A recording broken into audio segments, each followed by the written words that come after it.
دكتور سعد الدين ملا سياسة مداري كردة جي ستوكهولم سويدي القلمنا. دكتور بخيراتي من حسكر دسبيكي بزانم اف كسين كو بسر خواه بسری خواه بتنا خواه شخصي خواه بناوي خواه دچن شامي ودانستاندنان لقال هناك برپرسين حكومت سوري دكن لقور نرينا تا زيانك چاوا دقهينا نتوا كرد لسوري قالك سپاس يعني يك تفسير جير هي او جيكو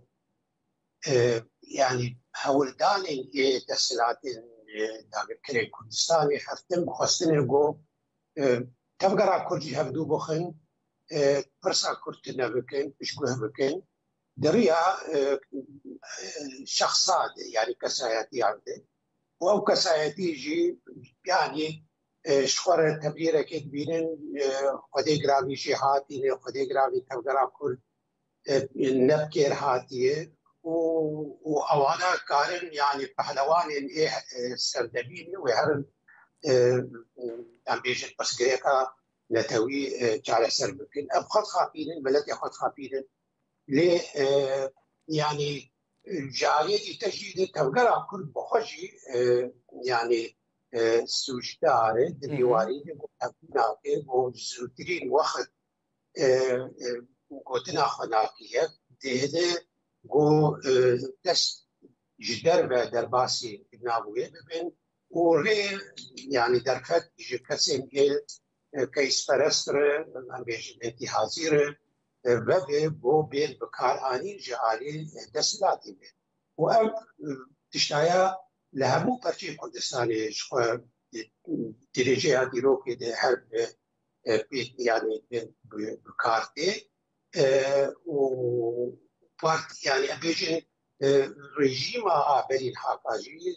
هل وهل ترين استخبارات يخوتي وسازية يخوني أمنية بكسايتي يعني هر بارتي كيف تناخوا تخص الخبر جريدن وبدي رنجي برساكر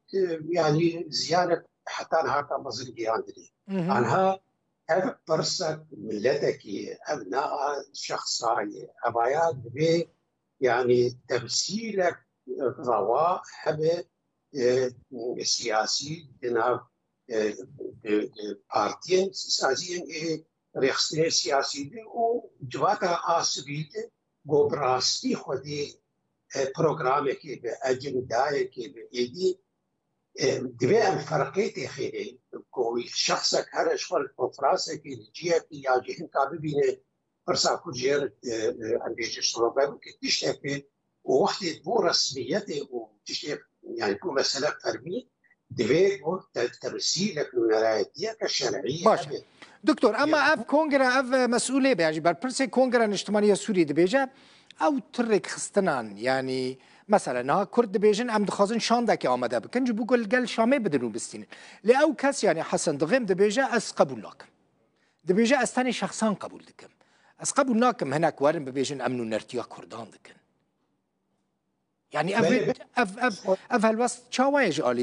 آلي حكومتا نويا سوريا بردوامية سياستها بعث و دبن قفل تركات تركيا ام يعني ام تزان هم اخوان المسلمين ام جواب بعسيات وشوفينين الدرباري برسانة توي وتخازن تنبك انكار بك ليه ام يعني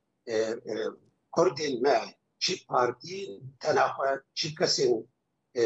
سربقا بوحرن ديكا بالبار خفكي هاني وبالصدي جاران يعني دیروکا کرداد دوباره دیگه هر شاشتیه سوجکی يعني براستی توانه برانبری پرسانه توی نملكه کسی دوی بو يعني نه پارتی که تنی نه شخصی که تنی دوی ایرو يعني انجام دیروکی لبشیار کار نوسا ملت الكردن شخصك يجي پارتیه تناخه نکاره بیپاری تناخو حل تایبتی پشتی چه؟ پشتی گو پرسا کد ایرو هم يعني پرانیات دولت اندی جهانی بید آخر خباتك قربانية قال لك مظن بحزار شهيد على المدانة حتى هاكا مثلا تيرولي وداعش برشعبائي تي امبيجن قرتين واندنا تسير كرد هذا شما كري رابع اي وقت حسن دغيب ياجي غير بناء فرصة كرت نبك يعني براسي قال لك شاشة هم بيانك بيانا أنا كسا بتناخ بحر دبي إيدي آخذ بكريك ولجي لقامش لوروني ودسلاتا آشامي نجاره أو بي جاره باشه. اگر دکتر سعدالدین اگر کو يعني حسن دغيم يعني حكومة يا سوري يعني كوميتي آمده كاريا كونغرس اجتماعي سوري نپجراندن کو کرد بشانده که بچن شامه دگور نرینا تا کرد دوی چی بکن؟ کرد دوی القامش رو بن و یک دست بن اجنده پروگرام پیوانی حدشت ایرو کوالسیون نبله تویحی وداریم ایرو حسده هی ایرو نکار حکومت شامه هینا که تمامی نروایی هین بجینه بوی وحتى تركيا جنكاري تسريجي زيدا بكي كندي قفات خوف كندي أمن كندي ياخذ شينجي لأبس يعني كردي ما مخابن يعني بوي جرينكيا آديرو كي أكتوي يعني سردمي بناحس أغلبي وان زوخة أرزان درن بارسيتي كن بالشامي شبوهاتي هر قوتي رتسي ودي الدسلات الشامية هناك ضعيف هناك نجاري وي شما هو يولد الذين مدرن أرزان دفروشن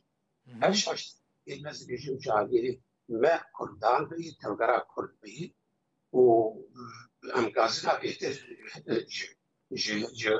أم بيجن شوفيني بيتر نكد أنا شخص بري هكشتي كامل خاب برسن أنا شت يعني شت بدي خصني قامة شتي بله خرو يا روجا بيشيدي شو بارتين ما بيشن زالم يعني شو قوم يهودي شن الشامي بي سفكايتي بي أرزاني درن استجداء بارسي للشامي برسا كل إيدي يعني هاتي شو بكرن هاتي ناس كرن ملتك برهاية بيبو اعتراف بيكرن